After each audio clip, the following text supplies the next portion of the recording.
नमस्कार मित्रमंडळी, तर पुन्हा न्यू ब्लॉग येतो तुमच्यासाठी. आणि जो कोणी चॅनलवर असेल तर लाईक, कमेंट आणि शेअर आणि सबस्क्राईब करायला विसरू नका. आणि आज आपण सुरुवात करतोय ब्लॉगला, आपण द्वारकामधून करतोय, कारण की काल आपण निघलेलो बोईसरवरनं त्यांना घेऊन, कारण की त्यांना 3 वाजता आपण घेऊन निघलेलो बोईसरवरनं आपण द्वारकाला यायला. तर भाऊ त्यांना बोललेले की तुम्हाला 10 वाजता पोचवायचं, आम्ही काम करूया. पण ॲक्च्युली काय 10 वाजता आपण पोचलो नाही, आता आपण 2 वाजता इथे पोचलो आहे द्वारकामध्ये. आणि कारण की त्या लोकांनी सुद्धा खूप उशीर केला, ते 3 वाजता निघले, त्याच्यामध्ये सुद्धा एक तास तिकडे गेला, याच्यामध्ये त्याच्यामध्ये गेला.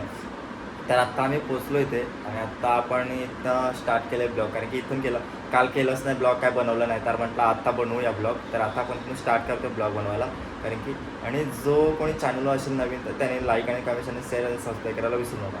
तर आपल्या चॅनल कोण येत असेल तर त्यांनी नक्कीच आपल्याला लाईक, कमेंट आणि शेअर आणि सबस्क्राईब करायला विसरू नका. तर आपण ते द्वारकामध्ये आहात, तर त्या लोकांना सुद्धा फ्रेश व्हायला ते गेलेत. ते सुद्धा सर्व जे आपले ट्रिपवरती भाऊच्या आलेले आहेत ते सुद्धा सर्व फ्रेश व्हायला. आम्ही सुद्धा भाऊ आणि मी सुद्धा फ्रेश व्हायला. भाऊ दुसऱ्या रूममध्ये, मी या रूममध्ये आहेत, कारण की भाऊ बोलले की त्या रूममध्ये जातो आहे. तर त्या रूममध्ये भाऊ फ्रेश होतात, मी फ्रेश होऊन वगैरे झालो आहे. आणि मी आपण म्हटलं की ब्लॉगिंग करूया, आता ब्लॉग स्टार्ट करूया तू बनवायला. तर म्हटलं ठीक आहे चालेल. तर आता ब्लॉग करतो आहे मी, तर तुम्हाला सांगतो आहे सर्व. तर इथं पुढे थोडं द्वारका आहे, तर आपण इथे जे रूमवरती थांबलो त्याच्या पुढून थोडं तिथे एंटरला त्यांचं हे गेट वगैरे तिथून आपण जाऊ शकतो आहे.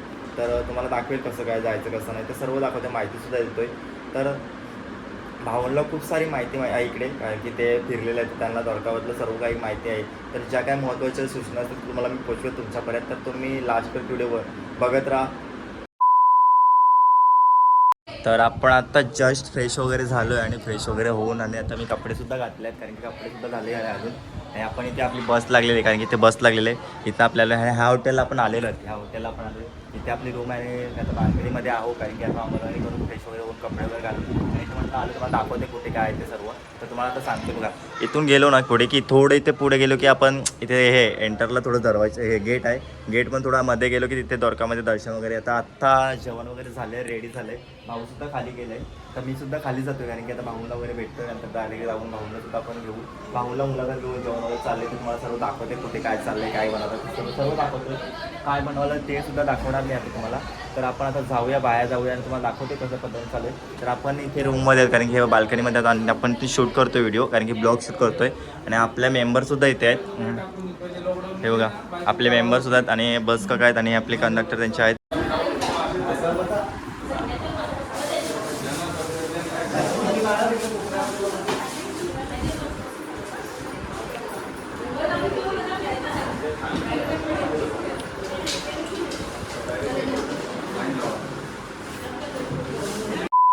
1 hour. तर आत्ता आम्ही चालू आहे नागेश्वर मंदिरला, कारण की भाऊला विचारला तर भाऊ बोलते की नागेश्वर मंदिरात चालू आहे. तर आत्ता ह्या रूमलाच आम्ही जाणार होतो डायरेक्टली, फायनली तिथे जाणार, तिथे पोहोचणार. आता मग दाखवते कुठे काय चालू आहे, सर्व दाखवणार.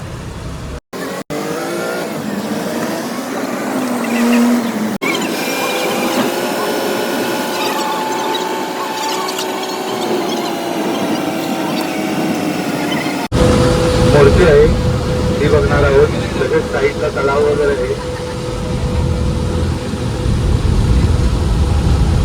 सौराष्ट्र समुद्रकिनारी असलेले हे ठिकाण.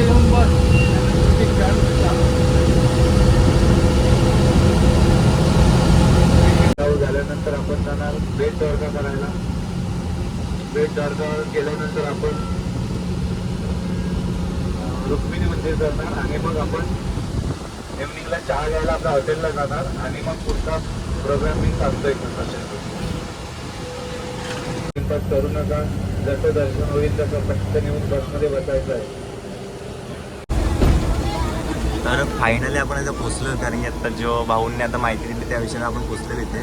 आणि आपण आता एंडिंग करतो, आतमध्ये जायला प्रवेश होता. तर तुम्हाला दाखवतो माझा भाऊसुद्धा माहितीसुद्धा आपल्याला देणार नंतर.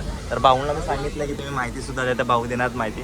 तर आपण आता मध्ये जातो, एंट्री करतोय, तुम्हाला दाखवतो मी. तर आता हे बघा एंटर आहे इथे समोर, आणि महादेवाची मूर्ती एकदम छान अशी आहे बघा, तुम्हाला दाखवतोय, तुम्हाला दिसते ते बघा.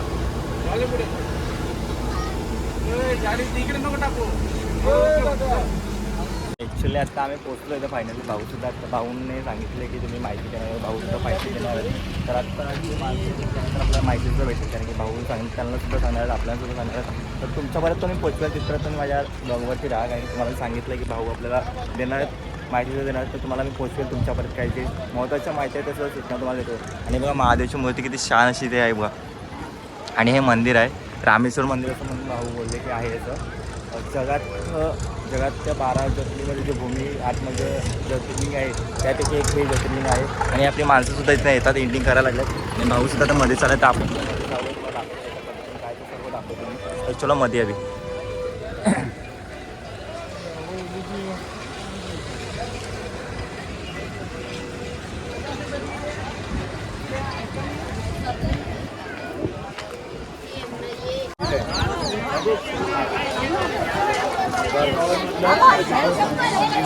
तुम्हाला माहितीच असेल शंकराचं मेन देवता नागदेवता. नागांच्या देवतांचे स्वामी म्हणजे नागेश्वर त्यांचं आता आपण दर्शन घेणार आहे. दर्शन झाल्यानंतर इथं काही मूर्ती आहे 25 मीटर तिथे तुम्ही फोटो वगैरे घ्या आणि तसंच येऊन आपल्या बसमध्ये काही करा. इकडे इथे चप्पल आता इकडे जायचं इकडे चला इकडे चला इकडे चला लहान भाग पकडा आणि नंतर फोटो घ्यायचा आपल्याला. ना मध्ये जायला आपल्याला चाललो आपण मध्ये कारण की आता चालले पूर्ण सुद्धा आपले सर्व चालले त्याच्यामुळे आपण जाणार डायरेक्ट मध्ये डायरेक्ट दर्शन घ्यायला आणि मध्ये गेल्यावरती दर्शन वगैरे सर्व आपण घेणार आहोत. तर ह्या इथून आपण चाललो आहे गेट.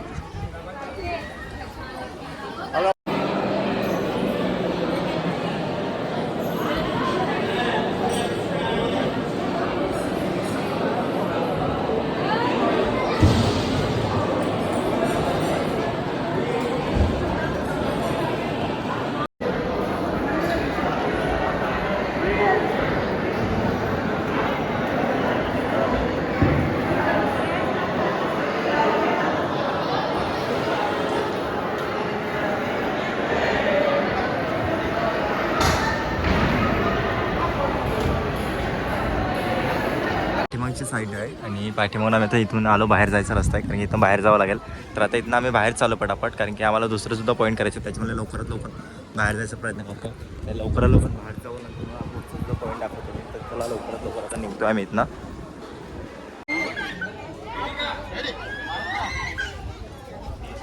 तर आत्ता भाईंडाने दर्शन वगैरे घेऊन झालं आहे. तर आता आम्ही निघालो बसकडे जायला. तर पुढचा पॉईंट नंतर घ्यायचा आहे त्याच्याला आम्ही निघालो आता. तर चाललो तर बसमध्ये तर बसमध्ये जातो आहे. आता दाखवतो कुठे चाललं आहे काय झालं ते सर्व दाखवतो आहे. तर आता आपण जाऊया चला पटापट. भगवान श्रीकृष्णाचं बालपण परत घेऊन नांदेडच्या वृंदावनापासून वृंदावनामध्ये घडलेली त्याचा गोपींचं वृंदावनमध्ये गोपींनी आदर केला नव्हता. तर जेव्हा श्रीकृष्ण आपली राजधानी द्वारकेला आले होते वृंदावनपासून द्वारकेला हलवल्यानंतर गोपींनी त्यांचा वियोग सहज झाला नाही.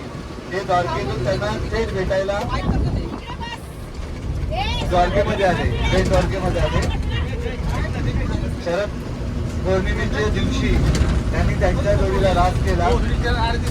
रास झाल्यानंतर त्या भूमीमध्ये मातीत कृष्णाने प्राण अर्पण केले आणि भगवान श्रीकृष्णाने त्यांनी या भूमीत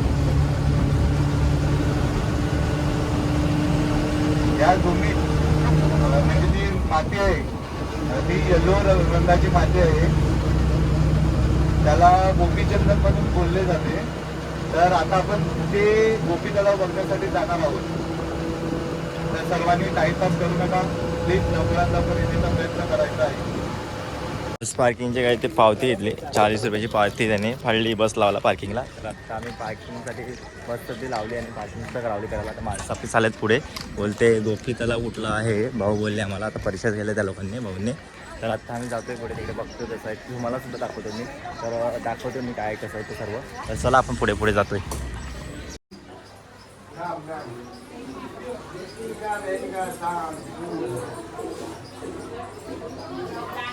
आता आपण गोपी त्याला बोललो होतं भाऊ. तर आपण आता मध्ये केलेलं आहे.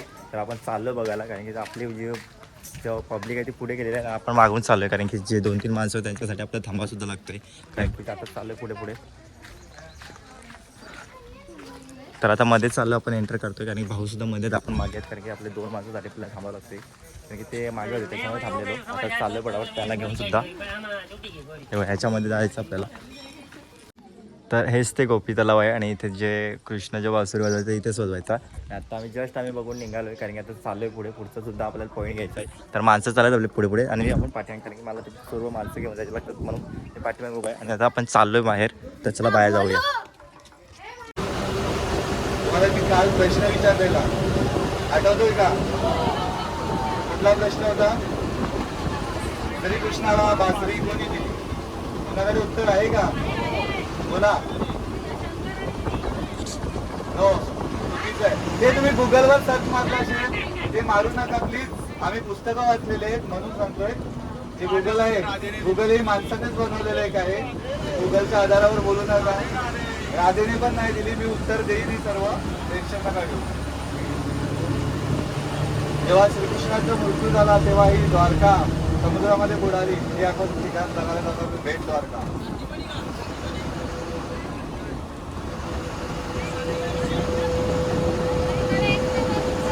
गणपती बाप्पा का बोललो ना तर ते पण उत्तर झालं. कोण कुणाकडे उत्तर आहे? उत्तर येत असेल तर पुढे या उत्तर द्यायला. माईक मध्ये उत्तर द्या आणि महाराष्ट्रातली ट्रिप घ्या.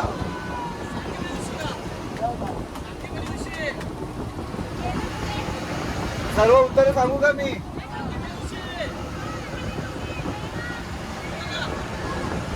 या ना, पुढे या, उत्तर द्यायला पुढे या.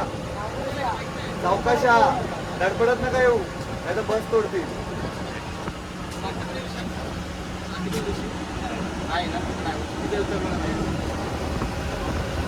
चालेल, उत्तर देऊ? ऐकणार? शांत राहा सर्वांनी. गणपती बाप्पा मोरया का बोललं जातं याचं उत्तर असं आहे की गणपती हे तुम्हाला माहितीच आहे, सर्व आराध्य दैवतच आहे. तर त्यांचे शिष्य होते, शिष्य. त्यांचं नाव आहे, कुणाला माहिती आहे का?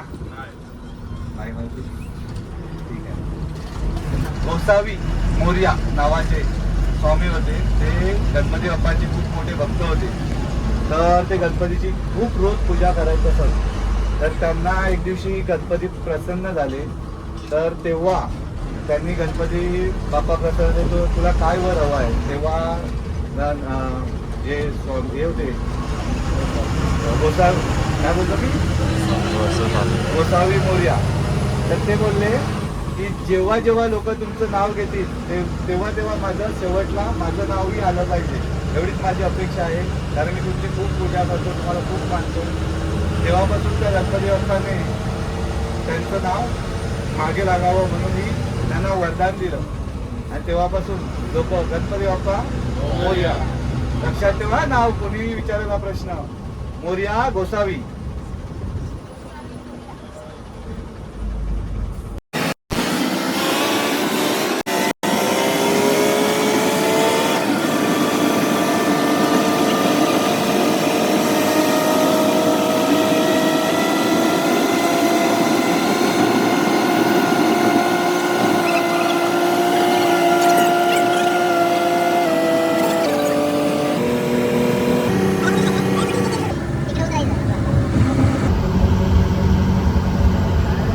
फायनली आजच्या दिवसाचे आमचे कम्प्लीट झालेले आहेत. आज जेवढं जे स्पोर्ट होते ते स्पोर्ट पूर्ण झाले आहेत. तर आत्ता आम्ही चाललो, निघालो, घरी निघाला. माणसंसुद्धा पुढे गेल्या, तर आम्ही चाललो मागून, मागून तुम्हाला दाखवते. हे बघा पुढचं समोरची एंटिंग.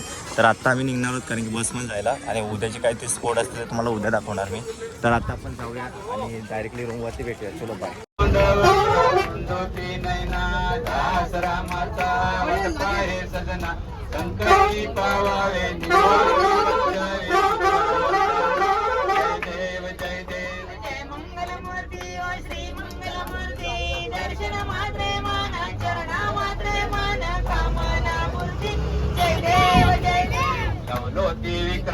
ब्रह्मांडी महाराज विषय कंठकार त्रिमूर्ती जाळा लावण्य सुंदर मस्तके वाटे उच्चारी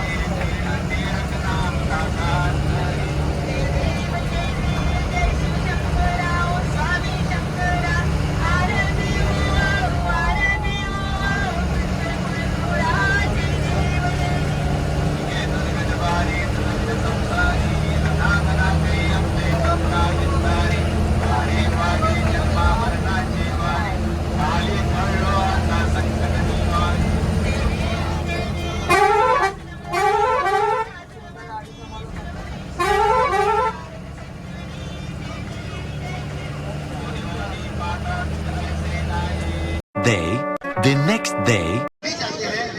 सभी बाबा के दरबार में दर्शन पाते हैं। उठाइए दोनों हाथ और क्या बोलेंगे?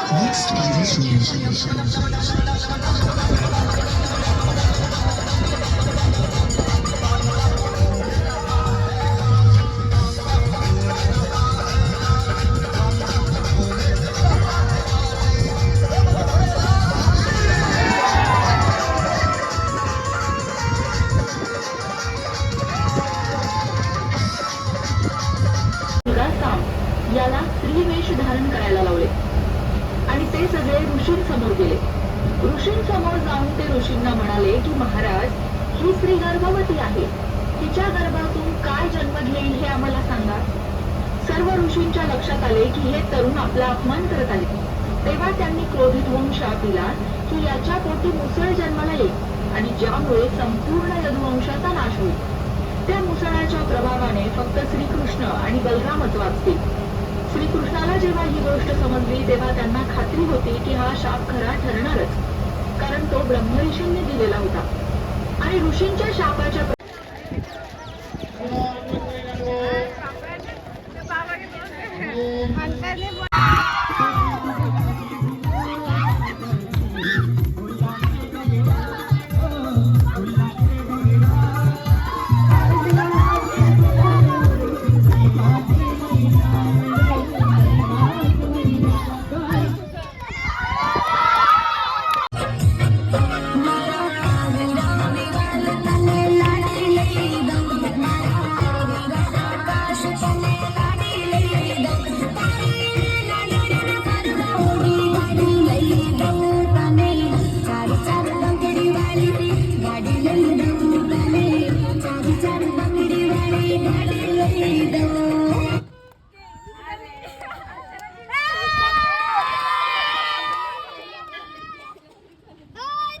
सर्वांनी एकदा जोरदार टाळ्या होऊन जाऊ दे अर्चना मॅडमसाठी.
आपण 8ला निघालेलो बरोबर.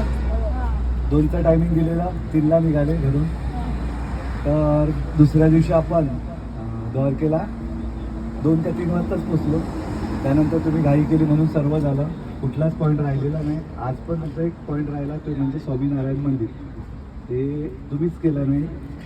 तर आता ह्या 4 दिवसाच्या टूरमध्ये 4 दिवसाच्या टूरमध्ये माझ्याकडून, माझ्या स्टाफकडून काही चुकी झाली असेल तर दिलगिरी व्यक्त करतोय.